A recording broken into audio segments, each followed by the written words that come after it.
Welcome, ladies and gentlemen. Today is a very special day because we have our special guest, Bob Stutz, with us. Welcome, Bob, and it's good to see you in shape, smiling, and in a lot of enthusiastic mood. And I'm very happy that we had a short opportunity to chit chat a bit. And I would like to start with, let's be curious. What is the private side of Bob Stutz, who I know as a magician in doing a lot in the CRM arena, coming from a lot of different companies? But you started in doing a business quite young. I recall to read your LinkedIn post where you made the statement when you started to do some business. Please introduce yourself to our lovely audience and give us a little hint about what Bob Stutz is doing right now and what he did. Yeah, well, right now I spend a lot of time just doing things that I haven't done for a very long time. Let's put it that way. You know, spending a lot of time in the mountains, out in the beautiful. And lately the weather's been unbelievable. Hopefully spring stays early and doesn't. We don't get some massive snowfall at the end of March, but spending a lot of time outdoors, spending a lot of time with family, spending a lot of time reading, spending a lot of time doing something. One thing that I have over the last 25 years done very little of, which is watch TV. Did you I read was books I, in I that was time? never a TV person, What is a TV?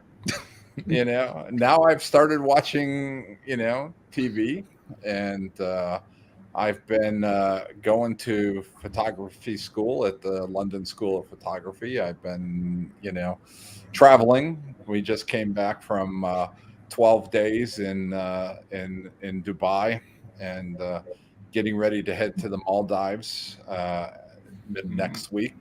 Um, you know, so yeah, life is good. Good. It's fantastic to hear. I love being able to hear that. Yeah. What do you watch? So Before we get into the business stuff. like on Netflix, no business stuff, and this is just plain television trash at the end of the day, right? Yes. Like Ozark on Netflix, right? Binge watching things like that, binge watching all sorts of different shows, like New Amsterdam, all sort of a whole conglomerate of different shows. Watching a lot of documentaries too. That's the one thing about German television. German television has no shortage of documentaries. This is absolutely right. Yeah. Yeah, and good ones, actually, to be quite honest. Yeah. And so it's a good combination. I never really had time to watch TV. I used to work literally, and it's no lie, I literally used to work 16 to 20 hours a day. I usually only slept 5 hours a night. And so now I sleep 8 hours a night, sometimes 9. Good. And relax. It's quite a change. Actually, it's a good thing at the end of the day. I should have done it years ago, actually. And it shows. Do you have a feeling of being on cold turkey, or did you have a feeling of being on turkey? I gotta say, it was. I knew it was time, right, for me, because I could feel it, right. It was time. I needed a break. I needed and it worked out really well. The only other time I've had a break was when I left Microsoft before I started at Salesforce. I took 5 months off. Not because I wanted to, but because there was some agreements that had to be done between the two companies before I could actually go back to work. So, but it was nice. I had 5 months off, traveled, It was right after Barcelona. That was right after the Barcelona thing. Yeah. And that was great. I had it was a great time. We spent like 30 days in Africa, and then we went to Thailand, and then we were, spent 3 weeks in Turkey. We had just traveled all over the place, right? So it was pretty cool. And now, that's the other thing, being able to, now that Corona is sort of, nobody cares anymore. I think people have just given up, right? And except for China, you see what China has done, right? But I think it's a great time to and it's really helped me to take a step backwards, to think about this industry and really reflect on it in a very different way than what I've been able to do in the past, right? Because when you're knee deep in building products, sometimes it's tough to take a step backwards to really look at the industry and see what's happening and to really understand, customers, where it's going, what the different verticals are starting to do, how they're shifting, how they're changing. And, so I do a lot of reading, right? And a lot of research around different things. And, my wife thinks that I'm plotting to secretly build the next generation CRM system, even though I've been very clear that ain't happening, right? But I do lock my office so nobody can come in and see what's on my whiteboard at the end of the day. But I think it's just it's a good time. I think it's I hate what's happening in the world right now. It's horrible what's happened in the Ukraine, and I have very close ties to the Ukraine, and very close ties to a Ukrainian company that I have been help those guys since the very beginning. And it's just it's sad to see what's happening in the country right now. And I spent a lot of time in the Ukraine over the years, and but I think the world is at a strange place right now. And I think the software industry is in a strange place right now. Why that? I think the software industry has to do some serious soul searching, to be quite honest.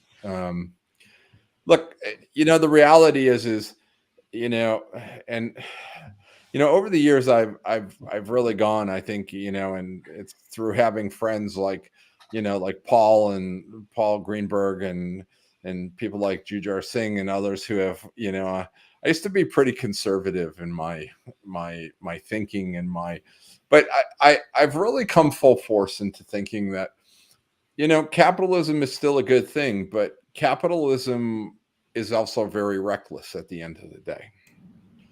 And if you think about some of the software companies in this industry who, have enabled some of these countries, right? Like Russia, like China, we wonder when things like this happen, but the reality is the tech community enabled some of this stuff at the end of the day, and they need to take responsibility for it, not just say, oh, we're stopping, business, but to take responsibility for the fact that, you have companies like Microsoft who sold God knows how much networking stuff to Russia, and companies like SAP who, sold all the, ERP systems and, and I mean, you really have to think about this at the end of the day, right? I mean, look, history has always repeated itself. Unfortunately, yes. Yeah. And I think, people fail to realize that, look, it was going to happen again. It was just a matter of time. And I think, Marshall, was it you who posted that article on Facebook? That I think there was an article that someone posted about the Third World War and about the fact that we're already in it. This is not the start. This is like the third phase. I don't think I was the original poster, but I did spread it among our people. And it's a very interesting article, because when you read it, there is a lot of truth to that, right? That this is just you could see this coming. It was just a matter of time before something like this happened. And I think in our industry, I think the software industry really has to, I think, for the sake of the dollar, I think companies get reckless. And I think that, look, everybody wants to make money, but it's our whole economic system that forces that bad behavior at the end of the day, right? Because, when companies go public and then all of a sudden they're faced with these quarters, and they know if they don't make the quarter, then, boom, there goes their stock price in the toilet, right? So, that's what leads to all the unholy things in this industry, barter deals, trade deals, crappy things that, to boost up numbers at the end of the day, right? And I do think that the system itself is responsible for a lot of the behavior that companies exhibit. But I do think that it's time. I think that the industry has to start looking at itself and really start thinking about this stuff, right? It's like selling, look,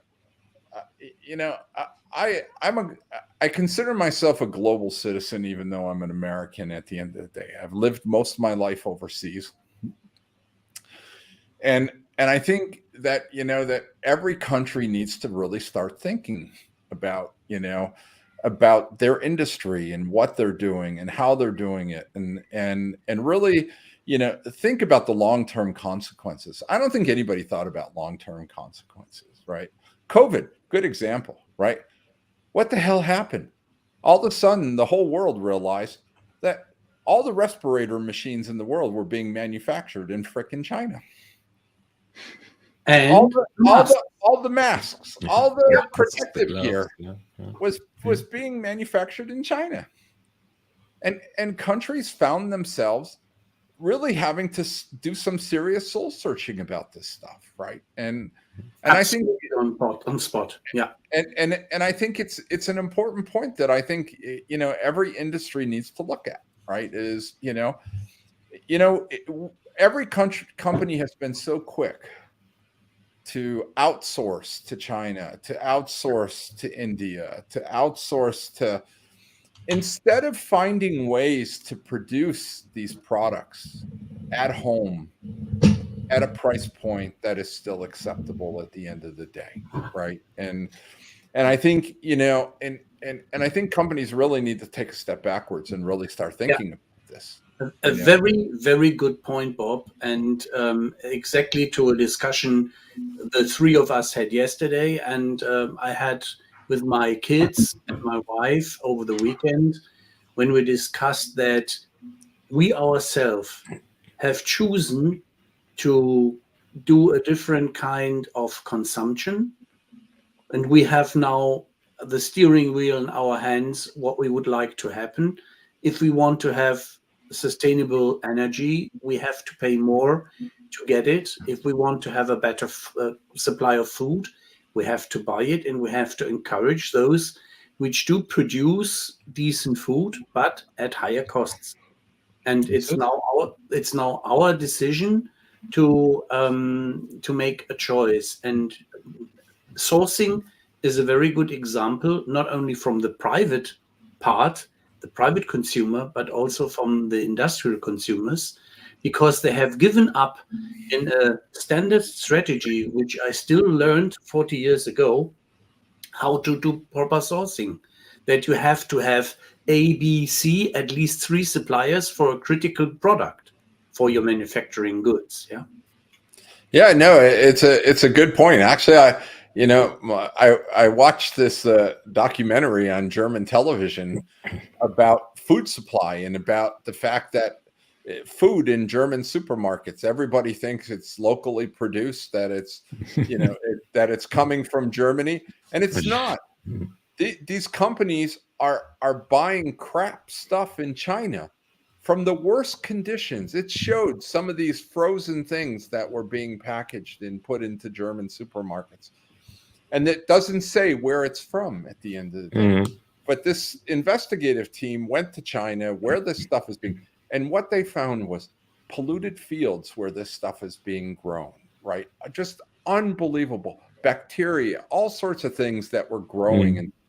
And you really have to wonder, right? Like like it's time for the world to clean itself up at the end of the day, right? You know, even that my guys here are sometimes laughing about when we come to Tante Emma and the mom and pop shop, which is one of my favorite topics, because they still know how to create a personal customer experience.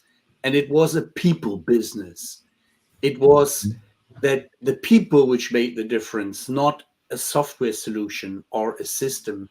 It was a certain kind of mindset which drove them.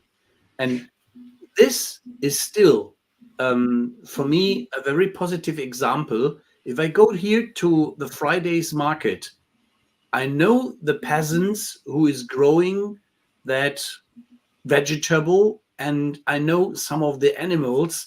If I would have been a kid, I could have been cozy with them. And Ralph, what are you, aristocracy or something? Calling people peasants? What is that? Well, this is his background. No, I live in Bavaria, where everybody was considered a peasant at one time by the rest of Germany. You know, it's not a good term to use. My apologies that my English is a bit rusty on that term.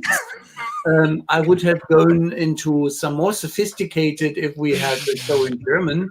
I would have I would have found some other word for it, but you probably wanted to say farmer. Yeah, but at that time, when in the territory of the Eifel, one of my ancestors have been farmers, have done a lot of agriculture work, have survived 2 wars in doing decent farming jobs in agriculture and raising pigs, cows, and I still know how it is, how to milk a cow, and I Googled it. I didn't manage to get my milk by my own hands. But my aunt said, boy, just relax. It's a bit like scientific work. Yeah. If you get properly educated how to do it, you manage. So yeah, no, but you're right about the mom and pop shop, right? I mean, look, I you know, the beauty of living where I do, right, is everything is mom and pop shops, and it's from the vegetable places to the butcher shops to the bakeries. You know, it's all very different, right? And you're right, mom and pop shops have not forgotten about how to give that personalized experience at the end of the day. Yeah. And that goes for everything, even medicine, right? It's a very different world, right? And when you take a step back and you live in a small community, right, where people are dependent on themselves, right, and they help each other, and it's a whole nother world at the end of the day, right? And I do think, like, the software industry, I think people have good intentions, but I think those intentions just, I think the whole fact, and you look at nowadays, right? How many of these unicorns are out there, right? Unbelievable, right? I can remember 5 years ago there was maybe a handful, right? Now you look at how many unicorns. Something's wrong with this system. Something is seriously wrong with our system, right? And I think people. I think a lot of times people are in this just for the money at the end of the day. It's not about helping. It's not about doing. I mean, look, there are good companies out there that are in it for helping people, trying to do better, trying to do things. I truly do believe that there is a lot of companies that really do want to do good and change the world and do the right thing, and don't just say it for the dollars at the end of the day, because there are a lot of those that just say it because they want to make the money at the end of the day. But I do think that it's time for this whole industry to start really thinking and really thinking about what they're doing and how they do it, and look, CRM systems, as much as I hate to say it, but unfortunately, the whole this whole industry is with a bunch of outdated platforms at the end of the day. Whether it's Salesforce, whether it's Microsoft, whether it's SAP, whether it's any of them, they're Oracle, right? They're all very outdated platforms at the end of the day. Could you please? And unfortunately, I've not seen any what I would consider to be new startups who are looking at this from a very different perspective, right? Everybody wants to be like Salesforce. And the reality is no one can be like Salesforce except Salesforce at the end of the day. They are an anomaly in this industry. Sorry, and it's absolutely true. I mean, they are, look, it is a combination of software, culture, beliefs. Mark has had the same vision since he started the company. It never changed. Every other company in this space goes through visions every 6 months, has a new one, right? And they can't stick to one to save their life at the end of the day, But Salesforce and look, don't get me wrong, I have some issues with them too, but they look, they've stuck to their vision since the very beginning. And you have to give them credit. They've not wavered from that vision. And I think the fact is that they have an entire company that has a vision, believes in it, and they believe in doing good. They believe in helping people. It's part of the culture. I mean, look, being at Salesforce for those years changed my life. I mean, it really, changed the way I think, changed the way I feel about things. I think, we need more companies that actually are like that, and not just say it, but actually do it at the end of the day, right? It's not just a token thing, right? There's a lot of companies that just do it as a token thing, right? But when you look at Salesforce and you look at the money they've donated to like public schools, right, across the globe where they're located, right? You look at what they've done for communities and helping communities, right? I mean, look, you have to give them credit, and Mark, is true. I think that Salesforce has used their platform for business to help change the world and do good, and I think more companies just need to be like that at the end of the day. There's not enough of it, right? And there's companies that talk about it, but they don't really do it at the end of the day.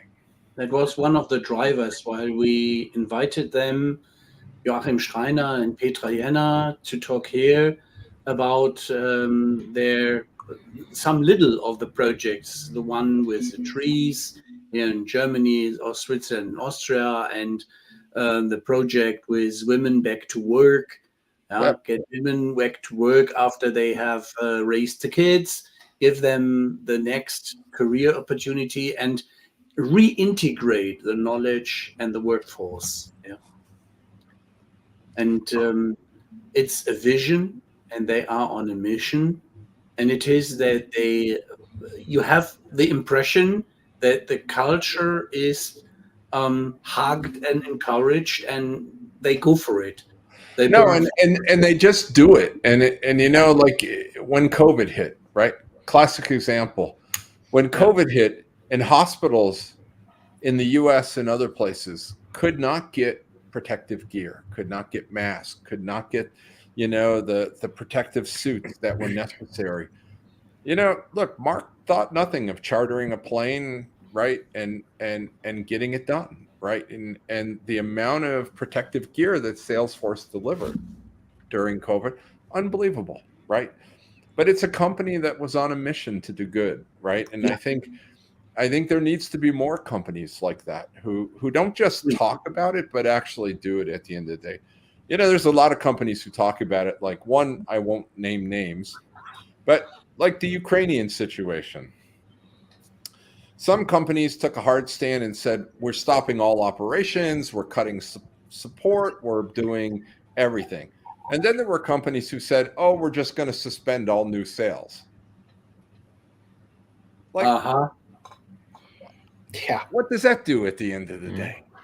Right? Nothing. that doesn't, it's double talk. It doesn't mean anything at the end of the day, right? And I think, companies have to be very serious about this, and that's why I say with Salesforce, I look at what they're doing in the industry, and it's like, look, they're trying to do good. They're trying to help companies. They're trying to do the right thing, and I have to say, like, look,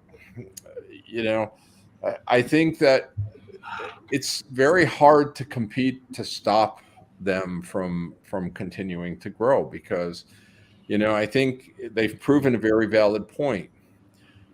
When culture and product come together for the good of people, it sells. It truly sells at the end of the day. And I think they've proven that point, that doing good and being a company who believes in doing good and not just saying it, but actually showing it, and actually spending the money to show that they're doing good, right? I think it makes a huge difference when you have companies who do that, right? Well, they've also managed to become the Kleenex or Nutella of CRM, right? So nobody talks about a tissue, but they're talking Kleenex, right? They're talking Nutella. So they managed that as well. So there's quite a lot of more to it. Yeah, you're absolutely right. And look, look at just look at the product portfolio they have at the end of the day. It's so extensive, right? And look, people always ask me, right? Like, how do you become successful in this world, in this industry, and in this business, right? How do you compete against the Salesforce at the end of the day? Well, the reality is you can't compete against Salesforce, right? You have to do things differently, because in order to compete against Salesforce, you need to be able to go out and spend $100 billion on acquisitions like they've done. Yeah. And if you're not willing to do that, then forget it. You're never going to be. You cannot. Look, I'm a developer. I love building things, but I'm sorry. In this day and age, you can just not organically build fast enough to stay competitive. Right. You have to acquire. You have to acquire regularly. You have to bring that new talent in. You have to bring, and that is what makes Salesforce so successful, is that ability to constantly bring that, people like a Brett Taylor in, right? Who, thinks differently, comes from a different background, brings a whole nother level of sophistication into the company, right? And the talent that every time they do an acquisition like Slack, right? You think about that, right? That talent that comes into that company, it's just a refresh pool, right? And I think a lot of companies, who get into this space, in the CRM space, they believe that they can enter the space, build something, buy a couple things, and that's it. And then they're going to be good for the rest of their, and it doesn't work like that, Don't get me mistaken, or that I use the wrong words again and get a big laughter. We'll make you aware. I think, yeah. Well, we have now a remarkable show. I never honestly remember very well. I'm a Star Trek and a Star Wars fan. So what I learned from Salesforce very fast is they know how to integrate and to take it badly, like the Borg, to absorb an organization and integrate at 150%. It's like they had invented it, and after a short time, where others take years to give the customer the look and feel that it is out of one design. It's like magic. It's like they have a magician and some illusionists running around, which are just going for that it looks like out of one build, and that you feel comfortable. And this is something which I like, and it's not only the UI, but it is beneath. So also if you go into the cellar, it's properly prepared. Yeah. And they do not have any, let's say, problems in touching open source bits and pieces. So if they went for the redesign in Lightning, it's open source. Why not? It's good. It's stable. It's working, and it makes progress. Yeah.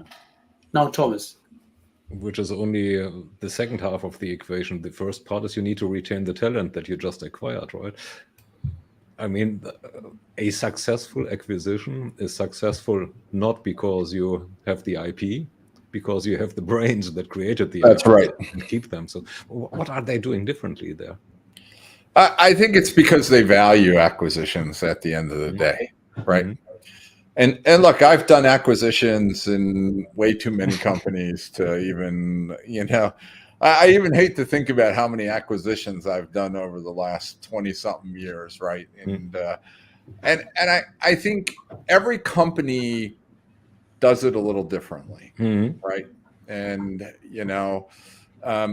but I think the thing about Salesforce is they're very serious about it. And they don't, it's not just when you acquire a company, the integration's not just a side job at the end of the day.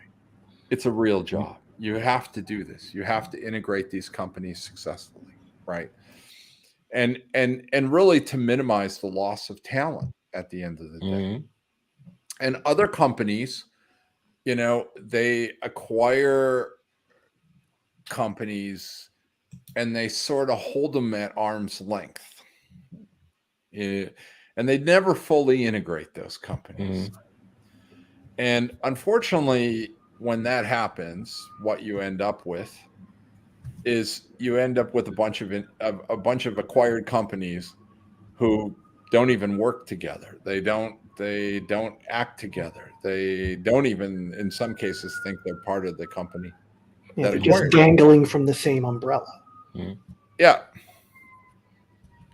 So I do think, what Salesforce does is they believe in what they're doing and they do it. They execute. They're, and look, it's all about trying to retain that talent at the end of the day. It's important. If you don't retain that talent, I mean, look at some of the key people in the company nowadays, right? Brett Taylor came from Quip, right? The new, the chief product officer, David Schmeier, came from Velocity. And David Schmeier was my mentor. He taught me everything I know about CRM. He was my mentor when I was at Siebel. And, you look at the talent that they have in that company and that has come from these acquisitions, and it's just unbelievable at the end of the day, but they really, look, living a culture is what they do at the end of the day. Their culture is just not bullshit talk at the end of the day. They live their culture. It's what they believe in, right? It's how the company's managed. And I think that is the difference between them and every other vendor out there, because I have never seen that in any other company, to be quite honest. They walk their talk. No, they walk the talk, and look, the people really believe it at the end of the day. They really believe it, and I think that's a big difference. Look, if I look at companies like Microsoft, amazing company. Look, I have nothing but respect, and and I it was one of the happiest times, I think, working at Microsoft, and being in that technology bubble that Microsoft is just, it's an eye-opening experience at the end of the day. But it's impersonal in a lot of ways. It's a big company. It's impersonal. It's not what I would call there's not a personality to that company. There's a lot of personalities to that company. No family. It's no family at the end of the day, right? It's all business, to be perfectly honest. Now, do they take good care of their people? Yes, they do at the end of the day. Do they pay really well? Do they have good healthcare benefits? Yes. Probably better than any other company, actually, to be quite honest. Best in country. The healthcare best in country. Yeah, exactly. And, but the culture's different, very different. It's not the same type of culture, right? And then you have companies like SAP, which is, I believe, a plethora of cultures. There is no one culture, and every country has a different culture, and and it's a hard, there's, it's not a, something you can put your finger on and say, here's the culture of the company, right? And it's the same with Microsoft, I would say too. Microsoft is very similar. It's hard to put your finger on it and say, this is what the company believes in. This is what the company stands for. This is, but then you look at a company like Salesforce and you can see that right away, what they stand for, what they believe in. And it hasn't changed in their entire existence. It has not changed. And I think that is the thing that makes them different. And, and the fact that they take risks, right? Look, let's be honest. They learned a lot of good lessons, right? And in this industry, but look, they study what happened. They studied, look, Siebel, and I still have to say this because it's true. There's never been a better product in the CRM industry than Siebel. I recall that statement very vividly. And look, I talk to companies, CIOs who still tell me, right? And look, it was the most powerful CRM product that was ever built. And but the problem with Siebel was it couldn't change with the times. When the cloud came, it was too slow to change. And then, the critical mistake happens, right? You try to take the same people who built the first product to build the new cloud product. And what do you end up with? The same product that you built the first time around, not any better in the cloud, right? And I think, and Salesforce, I mean, I think they seriously realized that they didn't need to have all the depth that a Siebel had. They didn't need to, now they do realize it. And but now they have people who can help them get there, like a David Schmeier and other people that, like Jujar Singh and others who really understand how to build that deep stuff at the end of the day. And I do think that, now is they're in a phase where industries are critical. They have to build out industries. They have to be competitive in that space, but they have the people who know how to do it. Velocity was basically my entire industries team from Siebel. And they know how to build those industries, right? That's what Siebel was good at, was deep industry vertical functionality. And look, all I got to do is look at some of the companies, the telecoms of the world, who still have 35, 40 instances of Siebel running today, right?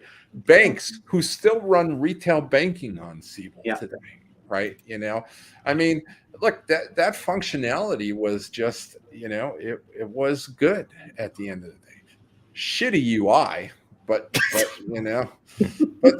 but the back end and the functionality, and I don't know if you guys are familiar with C3I, Tom Siebel's other company, but the stuff they've built is, the back end stuff is unbelievable. It's very similar to a lot of the old Siebel back end, and it's very powerful stuff, But those guys, Ed Abel, who was one of the masterminds behind C3I, and he was also really the architect behind the data structures at Siebel.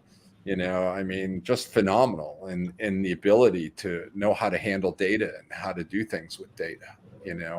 Siebel could do things with data that most companies still can't do, to be quite honest. And and to be honest, we had a CDP long before people even knew what a CDP was. Yeah. Oh, well, that wasn't too uncommon, right? Yeah, and I think but look, I think I think the problem with this space and the problem with this industry is that if you want to play this game, it's expensive. It's not cheap. Mm-hmm. You have to constantly acquire new companies, new people. You have to expand. You can't think that you build it once and that's all you ever have to do at the end of the day. And that's why Siebel literally, Salesforce literally continues to go unchallenged in this space. If you are looking at that space, at enterprise software in general, or at large, where we basically have 4 big players. Yeah. What now? This is a platform market. There are theories that say platform economies boil down to 2. Would you agree to that in that industry? Or will we stick to 4 plus some up-and-comers that might come or not? So when you say the 4 today, who do you include in that 4? Alphabetically, Microsoft, Oracle, Salesforce, and SAP. I think, in my own opinion, I think eventually, if I just look at the CRM space, it will come down to 2. Which is the other one? I think it's Salesforce. No, I still don't rule out Microsoft at the end of the day. Look, the XRM platform that Microsoft has is very good. Mm-hmm. And I do think that what Microsoft lacks is they lost a lot of very good talent who left the company and went to other places. Mm-hmm. And I don't think they have the product visionaries that used to be at Microsoft. Mm-hmm. They lost the Jujhar Singhs, the Param Kalones, and look, those guys are hard to replace at the end of the day, And I think you need those visionaries. You need people who, it doesn't matter how good your platform is at the end of the day. If you don't have the visionaries to take it and really take it to the next level, it's not going to matter. And I think that is part of the issue that exists today is there's a lack of those people in the industry, to be quite honest. As we were talking before we went live, I have some pretty strong feelings about that, Yeah. On the other hand, you are not known for not being not opinionated, so which is more than fair. I just think that, I think somewhere along the line, the industry lost people who understand this business. It's just not enough. I just don't see it. I go to meetings, I go with customers, even now, right? I have customers, old customers from various companies reach out to me asking, for advice, right?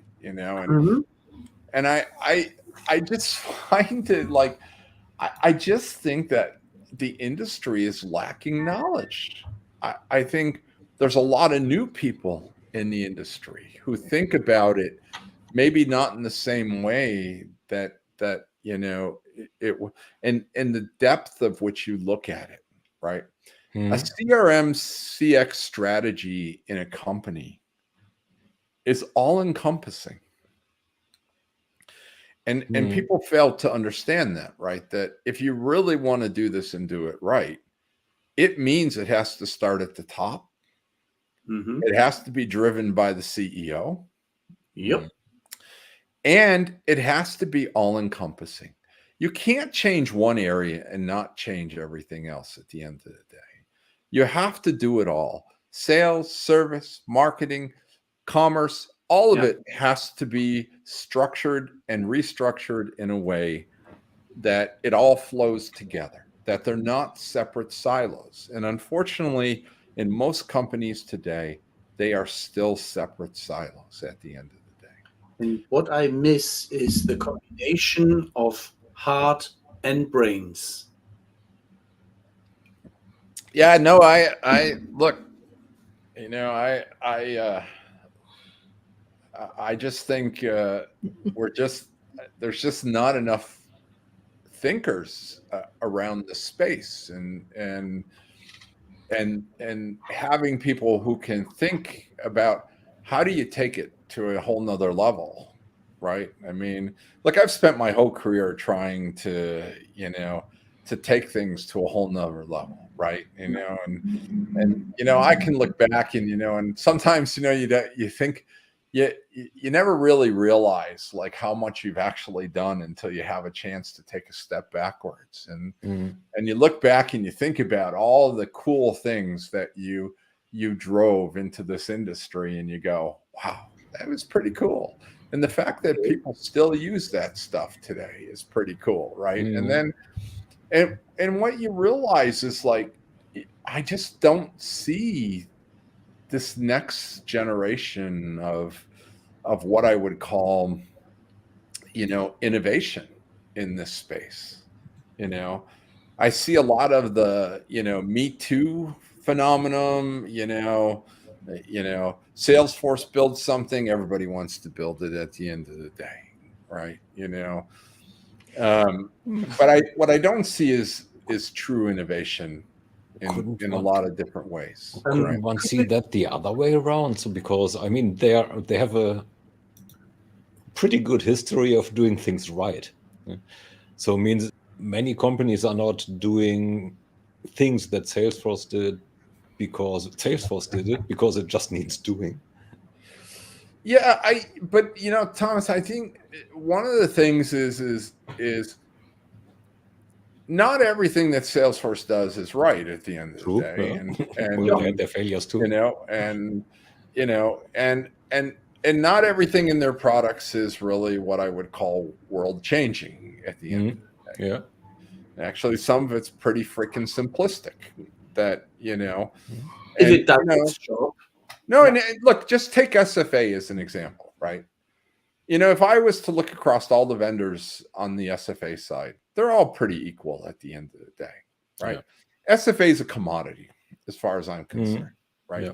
The functionality in SFA doesn't change. Service a little different, because service, there's ways to be more creative in service and do things differently, and you can truly change a service framework inside of a company to do some pretty amazing things, right? And even on the marketing side, I would say the same thing, right? There's lots of different ways to do in marketing, but I think it's more around people just keep trying to do the same old shit better. Yeah. And I was guilty of that too. I admit I was guilty of that too, and I do think that that's an issue that we have in this space, is that we just keep trying to do the same things over and over again instead of trying to figure out, how do we do new things? How do you change the way business is done, right? And that I think is the hard part, right? Doesn't that require a startup? It does. I actually believe it truly does, and I think some, I've always, it's sad to say, but I always hoped that there would be some, new startup that came along that would really turn the industry upside down. And the way Salesforce did, right? Let's be clear. Salesforce came in, and look, they didn't have a good product. It was a piece of shit when it started, to be quite honest, But what they did have was a pretty UX, and that UI sold. They had simplicity, right? I remember doing those, getting an account, up and running in a matter of hours, right? I mean, it was about simplicity. It was about having a nice UX that made it easy to use, right? They had something that no other vendor had. They had something that no other vendor had in the space, right? Yeah. And they continued. And then, things like App Exchange came along, which no one has been able to replicate. Yep. That was a game changer. Yeah. It was a game changer. It's still a game changer for them today. It's still one of their key competitive advantages, right? Wow. And no one has ever been able to replicate that. And I think, but there has to be at some juncture a company that comes along that thinks about this differently, looks and, look, you can't keep thinking about the same old stuff. You got to start thinking differently, right? You have to start thinking about wouldn't it be nice to have a CRM system that actually helped people to do their jobs and not just control people at the end of the day? That's unheard of. You couldn't call it CRM. It would have to be a different name. I mean, no one would make the association.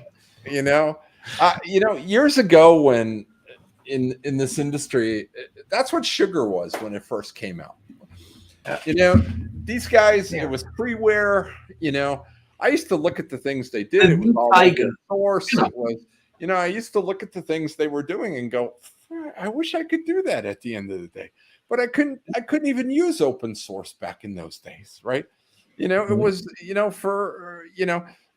but I think with all the open source, with all the cool technology that exists today, I'm still flabbergasted that no one has, really come out with what I would call the next generation of, business software, right? Not in CRM and not in ERP.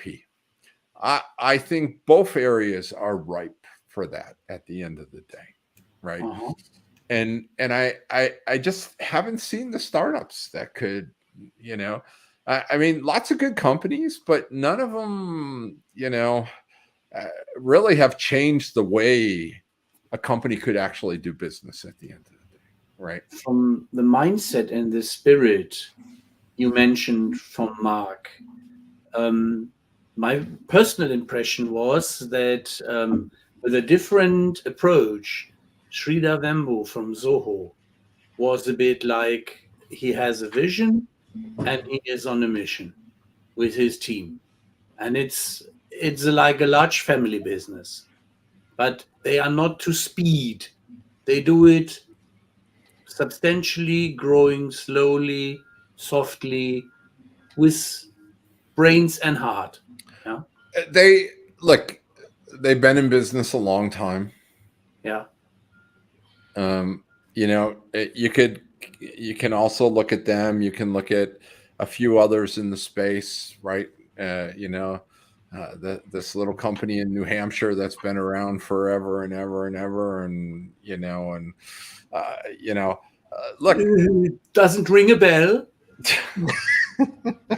You look at these companies and they've been, look, they think they're slower. They're not driven by customer pressure, by Zoho's a private company. There's no pressure to grow, right? They grow if they want to grow. If they don't want to grow, if they want to take 5 years to build a new product, they take 5 years to build it. There's no pressure for them at the end of the day, right? And I think it's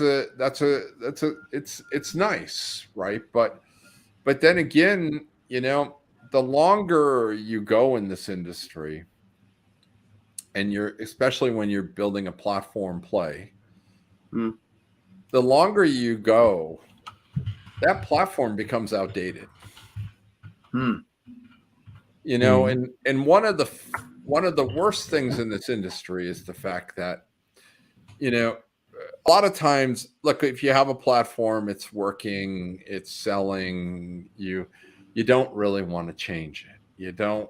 It's why companies, it's like this vicious cycle in this industry where companies get to a certain point, right? Because they're not trying to reinvent themselves constantly.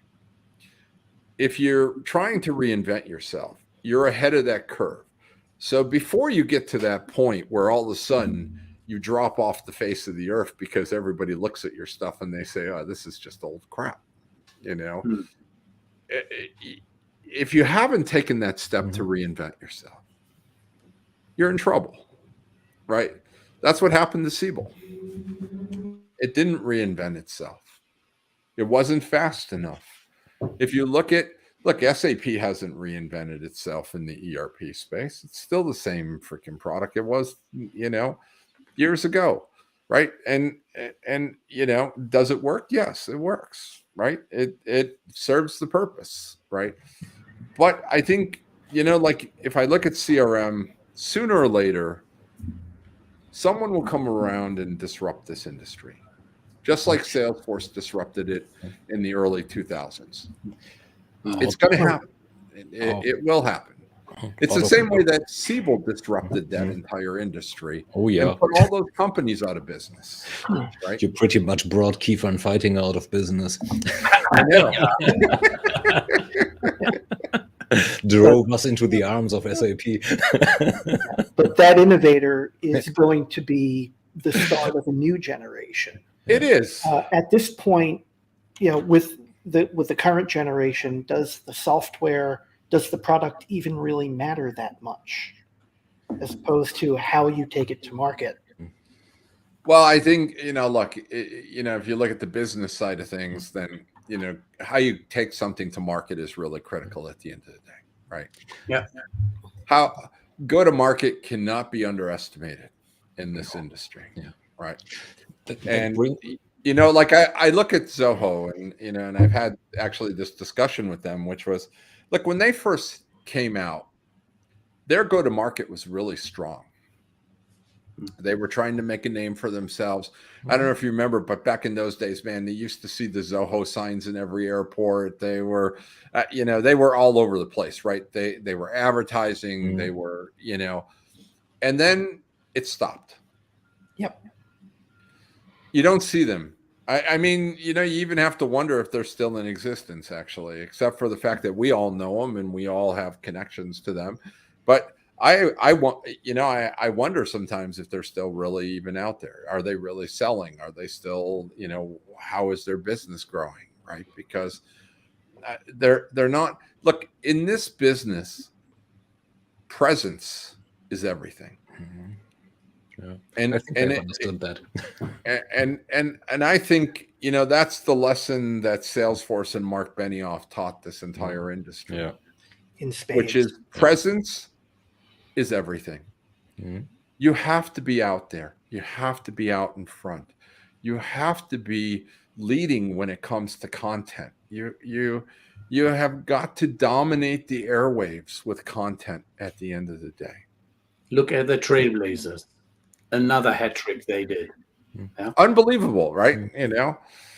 I'm still a trailblazer. I still, Why not? No doubt about it. Then your shirt or your hoodie is in the wrong color. Well, I purposely, when I do things, do not put on my Trailblazer sweatshirts, which I still have. But you're right. It's it's all those things that make I mean, look, if you're a CIO or a head of sales or even a CEO, you look at Salesforce and you go, how can I go wrong if everybody else is buying this stuff? Right? Yeah. How can I go wrong? Right? There must be something to it, right? Yeah. All that publicity, companies want to be part of that. They want to be part of that goodness at the end of the day, right? I mean, look, I used to, look, everybody knows, like, I used to have fun competing against Salesforce. That was my whole, existence, was competing against them. And then when I joined them, I really realized, right, like, it wasn't just about the product. It was about the people. It was about the company. It was about the good. It was about, and I think, that whole package of go to market with that, with the culture sells. Culture sells software at the end of the day. I don't think you can ever underestimate how powerful that is, right? That culture can be a key driver of sales at the end of the day. And I think, that's why, on the business and go to market side, right? It's, I mean, look, the amount of money that gets spent on PR and marketing by Salesforce is huge, right? I mean, and then you look at other companies, right? You look at companies and it's interesting when you talk to customers and businesses, and you hear things like, well, I didn't even know they had a product. Yeah. Mm-hmm. Because it's true. People don't even know they have, some of these companies actually even have products, right? I mean, there's a lot of people who still don't know that Microsoft and SAP are in the CRM space, to be perfectly honest. Mm-hmm. And I do think that is, it's because these companies do not spend the money on, I mean, look at Salesforce, right? Just LinkedIn. I do these little experiments on different social media sites, right? And you look and you see, like, with Salesforce, man, it just dominates the social media space. They really know how to do this, right? They know how to do it really well. And I think, that's one of the things that is so powerful, is that go to market is just unbelievable at the end of the day, And it's what years ago I had, when I first started in the software industry, I had a mentor who told me, he said, look, to be perfectly honest, you can build the best product in this space and you're going to fail if you don't know how to market it and put it out there. And by the way, the graveyard is littered with unbelievable products that were built that did not survive because they didn't have the go-to-market at the end of the day. And that, you can never underestimate that go-to-market, especially in the CRM space. That go-to-market, that presence, when your company is at the top of mind all the time, right?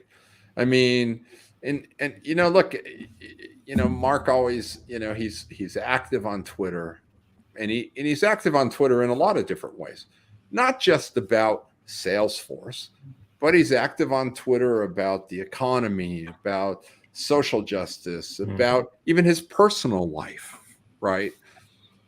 And other CEOs, they're only active on Twitter about things about their company at the end of the day.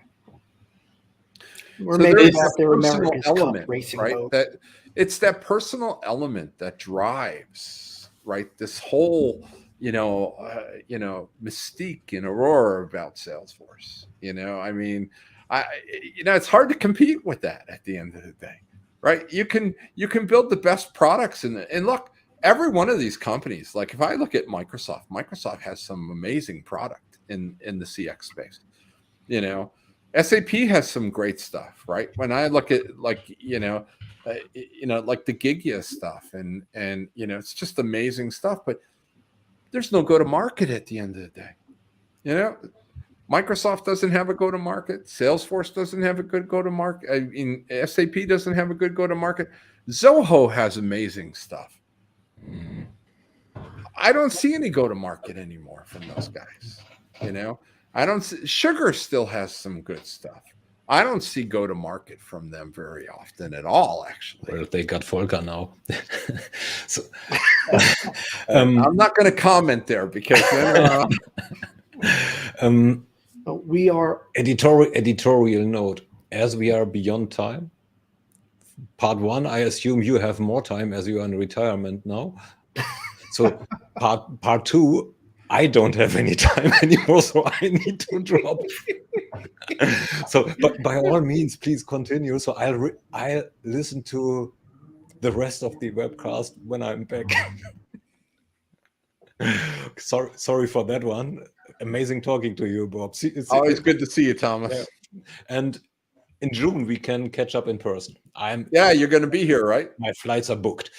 Good, perfect. Wow, to Insel. Yeah. Or Yeah, at least well, to Germany. how come you don't come down to visit Frankfurt, me? but there are ways to get there. Okay.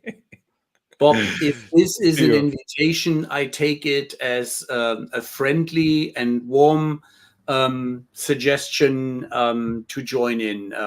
You and- have to and- come. You have to come see the 3-tiered beer garden I built. No lie. And I don't take this as a lie. I just honestly have to know where I find you. And before you told me that you are an hour's drive roundabout Salzburg, an hour's drive roundabout Munich, I hadn't had a clue. And Insel, I will look it up later in my Google Maps to mention that brand name. And look, yeah, You should. And honest, summer vacation is an open territory.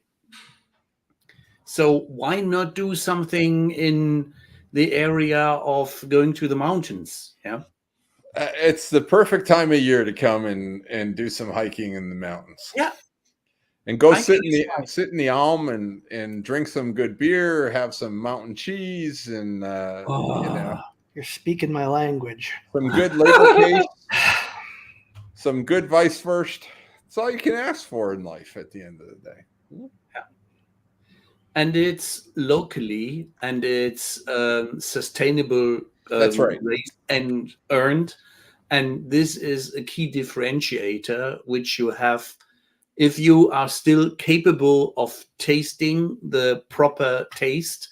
Then you not only smell, but you can taste the difference. Yeah. Yeah, there's nothing like going to an Alm at the top of a mountain. Yeah. And everything is made, sourced, grown locally, right? It's the cheese is fresh. I mean, it's just unbelievable at the end of the day. And one is Sven, you're right, and no bagels, because in Germany or in that territory near Austria, you would get some other very tasty but non-bagel parts. I have found a bagel company in Munich, though. Actually, there is, and there actually is a bagel company in Munich. Real bagels or brötchen with a hole in it? Yeah, they're not the best, but it does. But that's why I have to go to New York every once in a while, and I bring back 3 dozen bagels with me, and I freeze them, and then I slowly over time. That was Paul gave me this great place in New York to buy bagels, and that's a bagel. So, yeah. Does Gold Belly ship internationally? Because no, unfortunately not. That's the problem. Alas. I wish they did, because look, German bakeries are great, but at the end of the day, there's nothing like a good New York bagel. Truth. And it's simply know where you are good at, do it, and don't go for the stuff where you are only second, third, or fourth best of. That's right.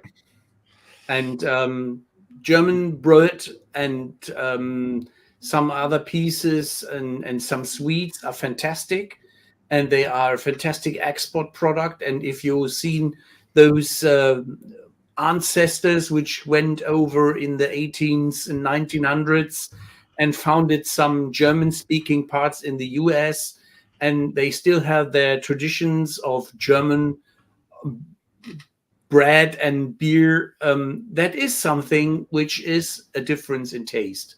And as long as they do proper work in the ingredients, they do a good job. Yeah, that's right.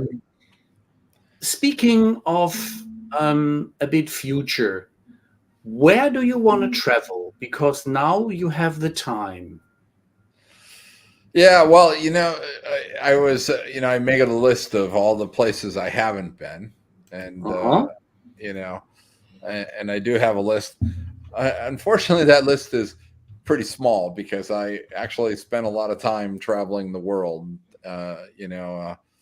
Especially the 22 years I spent in the military, I spent a lot of time traveling to a lot of places, and but also, over the years I've taken the time to travel, and but there's still I have a list of countries still, like Vietnam. I do want to go to Vietnam. I've been there once before, but under very different circumstances. And so, countries like that, Cambodia, Laos, that's big on my list. The Maldives are big on my list. It's a place I've never gone to. I've tried several times, but every time I seem to try to get there, something came up and could never go. And so I'm actually going there at the end of the month to the Maldives. But yeah, travel. I have to say I like to travel, but I also like being at home. I like being out in nature, being in the mountains. It's nice to go to a beach once in a while. We were in Dubai for 12 days, which was nice. We just got back last week. That was pretty nice. But for me, it's just about taking a break. I needed a break. I needed a chance to relax my mind, relax my, think about things differently, look at things differently.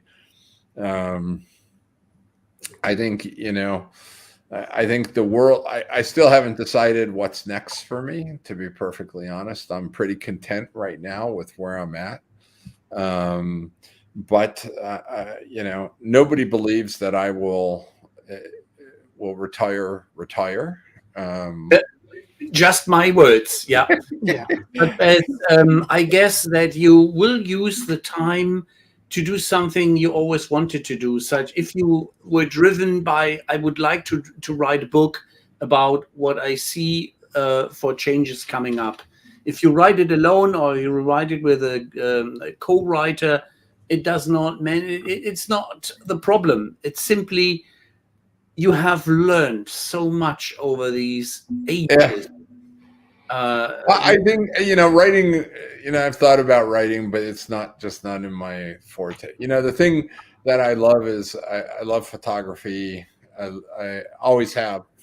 What type of camera you have? This is because when you visit me, we will spend some days in my living room in one of the dedicated camera vitrines, where you find everything out of plate cameras to some Leicas and Kodak. Yeah, I have a let's just put it this way. I have a small store of cameras, everything from the newest Sony A1 to Nikons to Leicas to I've always been. You are an enthusiast. I am, and wow. And so now I've started taking real courses, at like the London School of Photography and stuff, right? Because I really do want to learn more about photography, and it always amazes me when I see some of these pictures that are taken by some of these professional photographers, right? And and I always go, God, I wish I could do that, right? I wish I could figure out how to edit photos the way some of these photos are edited. Honest. Right? You are in Facebook. Look for a guy called Martin Nietzsche. He's a friend of mine, and he and the whole family is positively driven by doing marvelous pictures. They are crazy enough to stay up, wake up at 4 o'clock in the morning in Iceland, just to get the perfect shot of a geyser in the right color. And they are staying, for instance, in one of these fantastic parks you have in the US. And they have a feeling for the right moment, for the right light. They have created pictures. And another chap I really admire is Heinrich Holland. Oh They yeah. are out of that CRM arena or digital marketing stuff, and he is a Harley driver like you, and so you have at least some people in common where you have similar interests, like bike riding, taking fantastic pictures.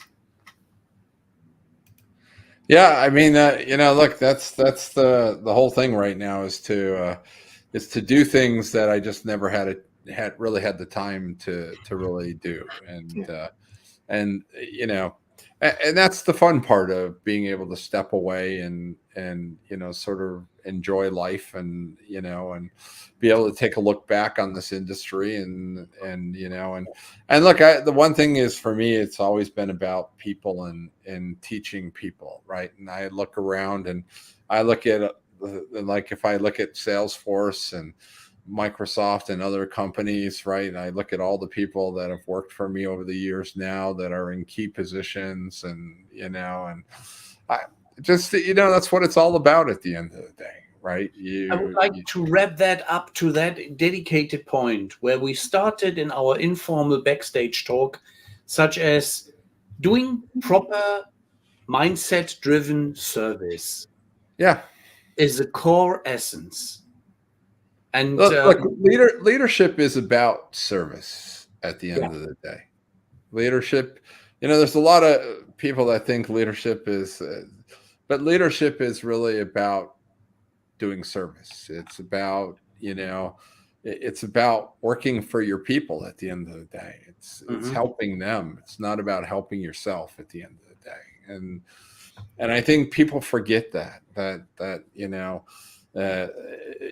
it really is about, building people and helping people to be more successful in their careers, and not just in their careers, but as human beings, as it's the all-rounded thing, right? And when I look back on the people that I've had the fortune experience to work with and work for me, and where they're at today, and the one thing I can say about all those people that work for me, they all know one thing, which is they all take good care of their people, because that was one of the things that I always, really drilled into people's heads, right? Was, but you have to take care of your people at the end of the day. It's the most important thing, right? And nothing is more important than your people and their families, and making sure that, and I think, this industry has become very impersonal in a lot of ways, and I think that's a problem. There's a lot of what I would call people who are not genuine at the end of the day, and the politics in this industry have gotten unbelievable. And I do think, it was one of the things I always tell people, like, people always ask me, like, working at Siebel must have been really hard. It was hard. It was probably the hardest job I've ever had in my life. Even after 22 years in the military, Siebel was a very hard company. well, the guy was a SEAL. You know what you get. Yeah. But it was also the most happiest from a productivity, and because it was all about execution. It was all about, focusing, no politics, get it done, right? People were taken care of, right? And I've just, I just never had that. It was tough. It was hard. I mean, I mean, literally, it was probably the toughest, I think. But it's the difference between working hard and it being hard to work. That's right. It was, and that is exactly it. I've had jobs that, I literally, it was just hard to get stuff done because of the politics, because of the fact that, like, explaining something to somebody like 20,000 fucking times what a CDP is, right? Like, Jesus Christ, what do you not understand about it at the end of the day, right? I mean, I think you know, a lot of people just don't understand where this industry is going and how critical it is. People still think that, and this is I think the one thing that Siebel proved was that this space is not just about customer relationship management. A CRM system, if it is built right with the right platform, is a system to run all business on at the end of the day. And Siebel proved that. Look at telcos, retail banking, telecommunications, right? I mean, you name it, right? You know, Siebel ran industries at the end of the day, and Still does. And I think that, you know, people don't realize it's not just about call center. It's not just about, you know, SFA, right? That a CRM system, when it's done and done right, it's capable of really fulfilling all those business processes, you know. And literally, I remember at Siebel, we started down the path of actually building an ERP system. Yeah. We started building allocation for car companies. You and know, it's was the first David it was Topping, the first step. that time from Scopus coming into Siebel. You know, and Scopus brought a lot of good stuff into Siebel with it, Yeah. right? And you know, and I think, you know, the problem is you know, is it just, you know, it's always about, you know, having enough resourcing to start expanding into other things, right? You know, it's just like, I think at some juncture, Salesforce will have to go into other spaces. It's not going to be an option, because at some juncture, look, you're gonna hit a wall. You're gonna tap out. You've got to figure out how you start to spread into other areas that you weren't in before, right? So, you know, natural ones are like supply chain, right? Supply chain goes hand in hand with CRM at the end of the day. Sourcing, you know, goes hand in hand. Procurement goes hand in hand with CRM at the end of the day, right? You know, there's a lot of adjacent areas where you can start sort of going to. And I think for them to really go, I mean, look, you know, there are 30 billions a thing of the past, right? So, you know, you have to look at it and you go, okay, so what is next at the end of the day, right? You know, because something is it's gonna have to be there. You know, I think, you know, the Slack acquisition was a nice, you know, sort of change to help them change what they're doing and how they're doing things, right? So, but yeah, no, I you know, it's an interesting space, interesting industry. You know, I'm glad you have a lot of time to rethink things and to find new perspectives and get to take it to the picture making, use the right lens to get the real focus and the right perspective. With that, Bob, I would like to wrap it up.